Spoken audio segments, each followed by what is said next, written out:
வணக்கம் நண்பர்களே. இன்னைக்கு இந்த பதிவுல நம்ம என்னென்ன பார்க்க போறோம்?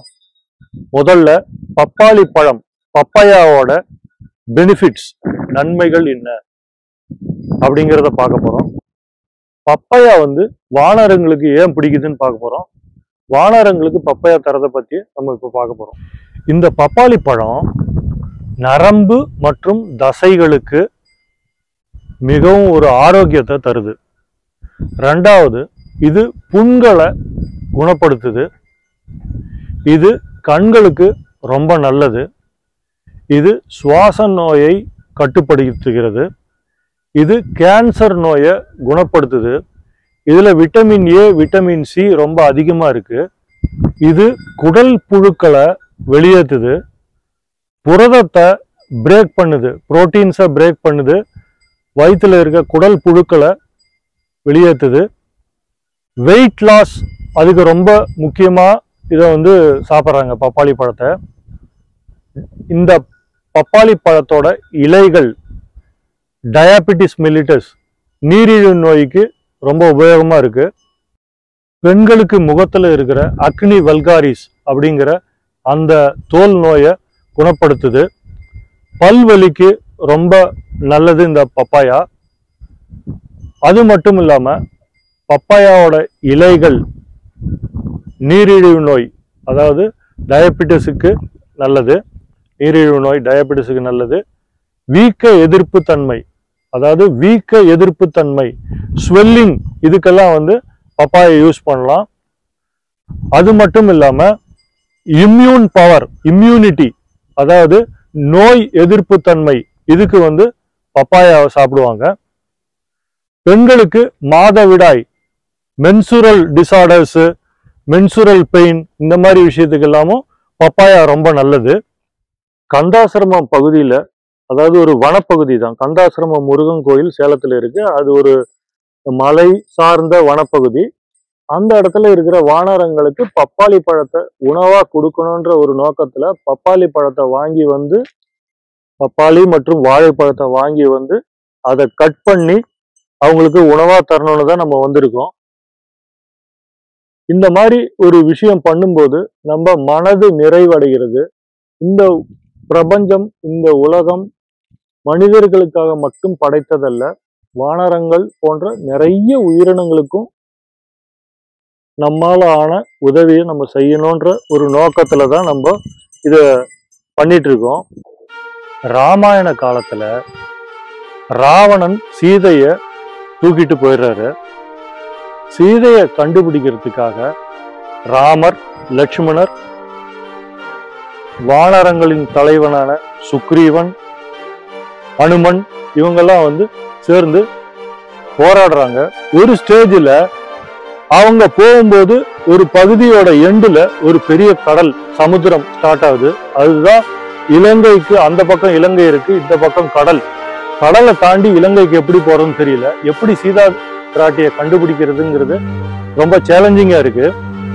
அப்ப ஜாம்பவான், த கிங் ஆஃப் பியர்ஸ் அப்படின்னு சொல்லுவாங்க, அதாவது கரடிகளின் தலைவன் ஜாம்பவான், அவரு சொல்றாரு, இந்த அனுமார் ஆஞ்சநேயரை பத்தி உங்க எல்லாருக்கும் நான் சொல்றேன், அவரோட பலம் அவருக்கே தெரியாது.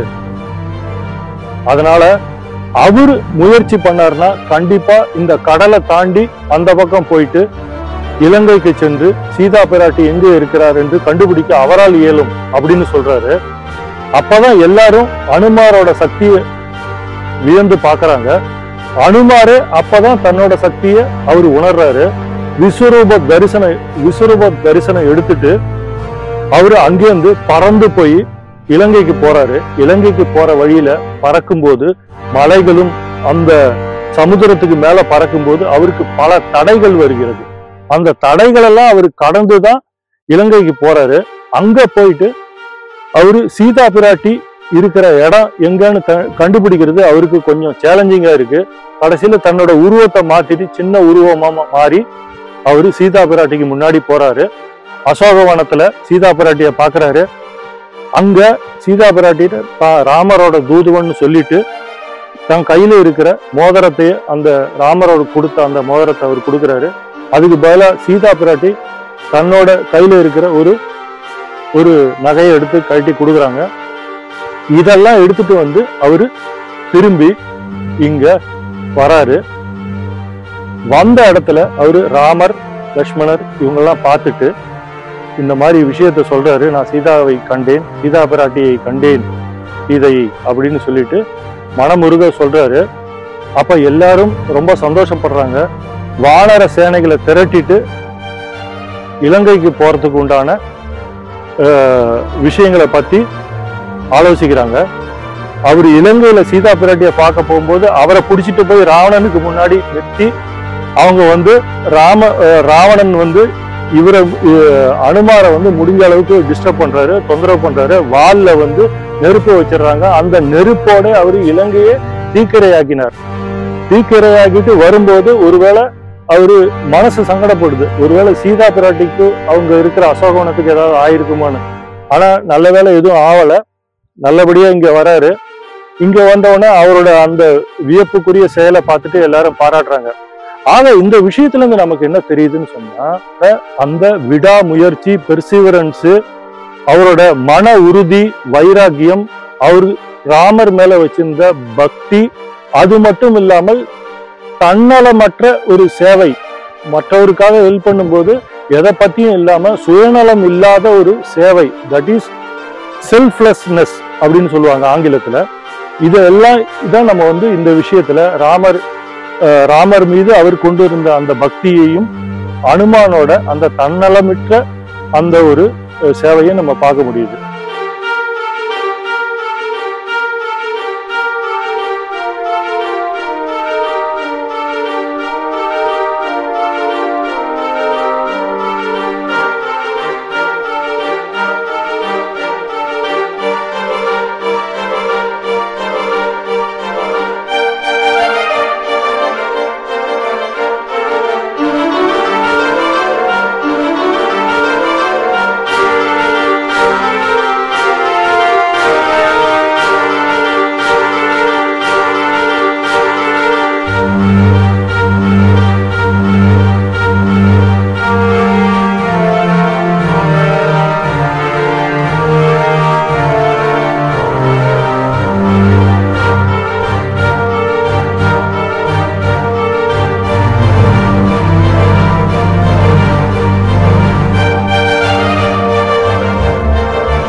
ஓம் ஆஞ்சநேயாய வித்மகே வாயு புத்திராய தீமகி தன்னோ அனுமத் பிரஜோதயாது. இந்த ஆஞ்சநேயரோட காயத்ரி மந்திரத்தை சொல்லி இந்த பதிவை நம்ம நிறைவு செய்யலாம். வானரங்களா இருந்தாலும் சரி, எந்த வாயில்லா ஜீவனங்களா இருந்தாலும் சரி, காகம், பசு, நாய், பூனை, இந்த மாதிரி அணில், இந்த மாதிரி எந்த ஒரு உயிரினமாக இருந்தாலும் நம்மால் முடிந்த உதவியை செஞ்சு அவங்கள அரவணைக்கணும். இந்த ஈகோ சிஸ்டம், இந்த பிளானட் எர்த்துக்கு இவங்க எல்லாருமே சேர்ந்தது தான் வந்து ஒரு முழுமை அடையும். எல்லாருமே நல்லா இருக்கணும். ஸோ நம்ம அடுத்த பதிவில் வேற ஒரு தலைப்பில் நான் கண்டிப்பாக சந்திக்கிறேன். அன்டில் தென் பாய். தேங்க்யூ.